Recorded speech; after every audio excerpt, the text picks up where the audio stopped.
Go. Have you ever known someone that's wanted a child and wasn't able to have one, or just didn't have the ability to?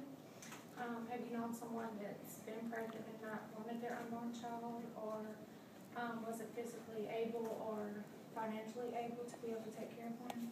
I'm going to give you 3 reasons why adoption is the best choice instead of abortion.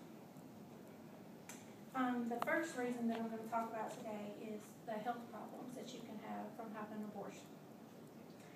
According to the Master File Complete database, World Health Organization says that it's unsafe abortion is a serious public health problem since 1967. A lot of women have unplanned pregnancies that they're not aware of, and don't try to get pregnant, but sometimes it just happens. So unplanned pregnancy, regardless of the legal conditions that the woman is in, they are likely to have an abortion rather than having a child, just because they can't do it. The legal restrictions make it where that you can have an abortion up to a certain amount of weeks. The baby can be so many weeks to have an abortion, but it just depends on the state. So some states even allow it up to 25 weeks. And if you know a baby is, pretty much developed at that age, and they can still have an abortion then. Daniel J. Martin, MD, he is a clinical instructor at St. Louis University Medical School. He said the impact of an abortion on the woman's body is greatly negative, and there's no beneficial effects from it. Some of the problems that you can have is bacteria or germs from the vagina or cervix may enter the uterus and cause infection, can be cleared by an antibiotic, but you can also have to go back into the hospital and rehab the procedure done because the complications occur. Incomplete abortions can lead to infection, bleeding, which cause you to go and be hospitalized and have to have another surgical procedure done. And the rate of this happening is around 36%. Many physical problems happen post-abortion. Other reasons to choose adoption. National rights of life dispute the use of despite the local use of anesthesia. Full 97% women report experiencing pain during procedure. They did some research on it, and researchers rated that the pain can be as severe as a bone fracture. It can be the same as cancer pain, but not as painful as amputation. Some complications that are common after an abortion are bleeding, hemorrhaging. You can have problems with your cervix, your menstrual cycle will be all messed up, and you can have severe infections.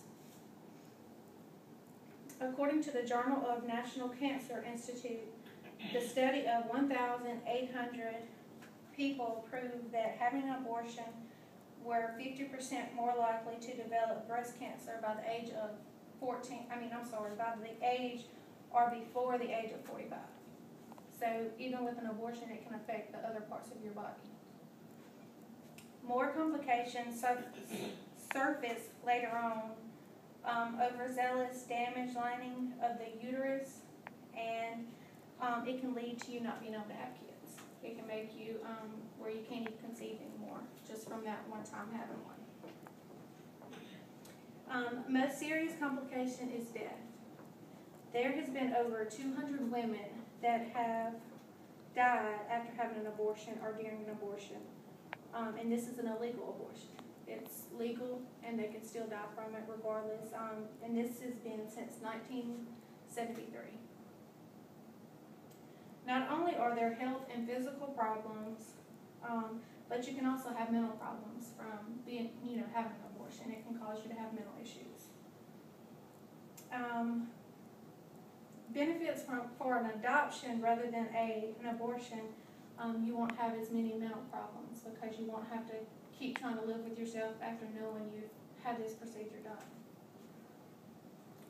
According to the Journal of Child Psychology, 41% become pregnant at least one time prior to the age of 25. 14.6 of these have an abortion. Studies were done on post-abortion patients, and only 8 weeks after an abortion, researchers found 44% complained of nervous disorder, 36% of a sleep disturbance, 31% regretted the decision to have an abortion, and 11% has to take medicine. They had to go to a doctor because they just couldn't handle the decision that they made, and they just had to get on medicine, I guess, to cope with it. Many post-abortion women use repression coping mechanism, long periods of denial before they want to go and try to see somebody about what they've done. Some have abortions, evaluate mental problems, including depression. A lot of times after having one, you can start having depression, anxiety, suicide behavior, and then a lot of them can turn to drug abuse or alcohol abuse, either or.